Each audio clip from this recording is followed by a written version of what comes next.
سے بچیوں کے ساتھ عورتوں کے ساتھ زیادتی کرتے ہیں انہیں سخت سے سخت سزا دی جائے گی۔ اب اس سلسلے میں قانون سازی اور پورا جو ڈرافٹ ہے وہ تیار کرنے کی ہدایت پرائم منسٹر صاحب نے کر دی ہے۔ وزارت داخلہ کو special assistant to the prime minister معاملے خصوصی جو ہیں شہزاد اکبر صاحب وہ اس پہ کام کر رہے ہیں۔ اب اس میں مختلف پہلو ہیں۔ نمبر ایک، اگر ہم پوری دنیا میں دیکھیں کنوکشن ریٹ جو ہے وہ بہت کم ہے، تو کنوکشن کے اوپر بہت زیادہ زور ہوگا کہ ان کو سزائیں ہوں اور لاگو ہوں اور امپلیمنٹ ہوں۔ نمبر دو، سخت سے سخت سزا کرنی ہے، ڈیٹرنس نہیں ہے، ان لوگوں کو خوف نہیں ہے، کیونکہ ایک تو سزائیں ملتی نہیں ہیں اور دوسری جو سزائیں ہیں انہیں سخت کرنا ہے، عبرت کا نشان بنانا ہے۔ اور نمبر تین، جو وکٹم ہیں ان کی آئیڈینٹی کو صیغہ راز میں رکھا جائے گا۔ جو وکٹم ہیں ان کو کسی صورت ان کا نام جو ہے وہ ریویل نہیں کیا جائے گا۔ اور اگلی چیز یہ ہے کہ یہ جو آپس میں صلح ہو جاتی ہے، اصل میں ہوتا یہ ہے کہ یہ لوگ بلیک میل کرتے ہیں وکٹم کو، ان کے خاندان کو، اور اس علاقے میں ان کی بدنامی ہوتی ہے، باقی چیزیں ہوتی ہیں، اس وجہ سے مجبوراً وہ جو ہے یہ صلح والی چیز سامنے آتی ہے زیادہ تر کیسز میں، اور یہ کیسز پھر جو ہیں وہیں پہ ختم ہو جاتے ہیں۔ لیکن اس سلسلے میں بھی اس قانون میں باقاعدہ چیز کو ایڈریس کیا جائے گا، کیونکہ وہ لوگ بلیک میل ان کو کرتے ہیں، اول تو ان کی آئیڈینٹی پوری ریویل ہو جاتی ہے پہلے ہی سب جگہوں پہ، اور دوسرا پھر ان کو بلیک میل کرتے ہیں یہ جو درندے ہیں، اس لیے کیسز آگے نہیں چلتے، تو اس پہ بھی ہم اسی میں کور کریں گے۔ اگلی چیز یہ ہے کہ پولیس کے پاس اگر کوئی ایف آئی آر درج ہوتی ہے، رپورٹ آتی ہے، یہ اطلاع دی جاتی ہے اور پولیس اس پہ جو ہے فوری طور پہ اگر ایکشن نہیں کرتی تو پولیس والے کے خلاف بھی ایکشن ہوگا، وہ بھی اس کے اندر ڈالا جا رہا ہے۔ اگلی چیز ہے ڈیٹا بیس، یہ جتنے ریپسٹ ہیں، یہ جتنے وحشی درندے، پورا ایک جگہ سینٹرلائز ان کا ایک ڈیٹا بیس بنے گا، کیونکہ اس میں ریپیٹ اوفینڈرز بہت ہوتے ہیں، تو یہ پوروں کو ان کو کلین کرنا ہے اور سزائیں بھی دینی ہیں، ان کا پورا ڈیٹا بیس بنے گا، ساری چیزوں کو ایڈریس کیا جائے گا۔ اگلی چیز یہ ہے کہ اونٹیریو الرٹ آپ کو پتہ ہوگا، امبر الرٹ کی بات ہوتی ہے، اونٹیریو الرٹ، تو ایسا ایک الرٹ بھی لے کے آیا جائے گا، موبائل فون پہ پاپ اپ ہوگا، یہ آٹومیٹکلی الرٹ آئے گا، یہ تھانوں میں بھی جائے گا، میڈیا ہاؤسز میں بھی جائے گا اور سب کو جائے گا وہ الرٹ، اس پہ بھی کام ہو رہا ہے۔ اور یہ جو ویڈیوز کا یہ جو کام کرتے ہیں اس کے حوالے سے بھی ہم یہ پورنوگرافی جو چائلڈ پورنوگرافی کے اوپر جو کام ہوتا ہے اس کے اوپر بھی اسی قانون کے اندر یہ ساری چیزیں ہوں گی۔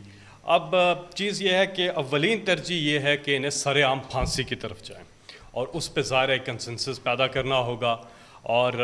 اس پہ بہت سے پارلیمنٹیرینز کا یہ نقطہ نظر ہے، اس حوالے سے اس کو بھی ایڈریس کریں گے، اور اس پہ ایک ڈبیٹ کی ضرورت بھی ہے، اور کنسنسس پیدا کریں گے سر عام پھانسی۔ اور سر عام پھانسی اس لیے کہ عبرت کا نشان جب تک آپ نہیں بنائیں گے ڈیٹرنس پیدا نہیں ہوتی، اور جو لوگ انسانی حقوق کی بات کرتے ہیں، انسانی حقوق تو ان بچے بچیوں اور عورتوں کے ہیں، ان وحشی درندوں کے جو انسان کہلانے کے لائق ہی نہیں ہے، ان کے کون سے انسانی حقوق آگے؟ تو سر عام پھانسی کی طرف جایا جائے گا۔ اور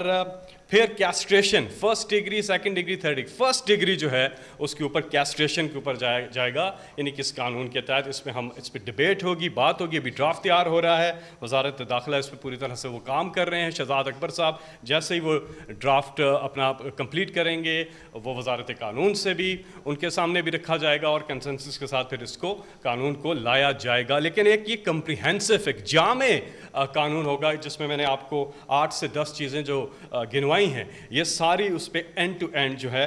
وہ کور ہوں گی۔ دوسری چیز جو کل شہباز شریف نے بیان دیا ہے، دیکھیں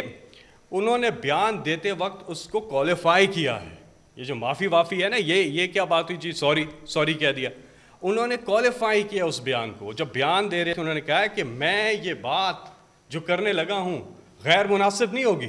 انہوں نے یہ الفاظ استعمال کیے ہیں اور پھر یہ بات کی ہے۔ تو اس موقع پر ایسا بیان دینا، کریڈٹ لینا،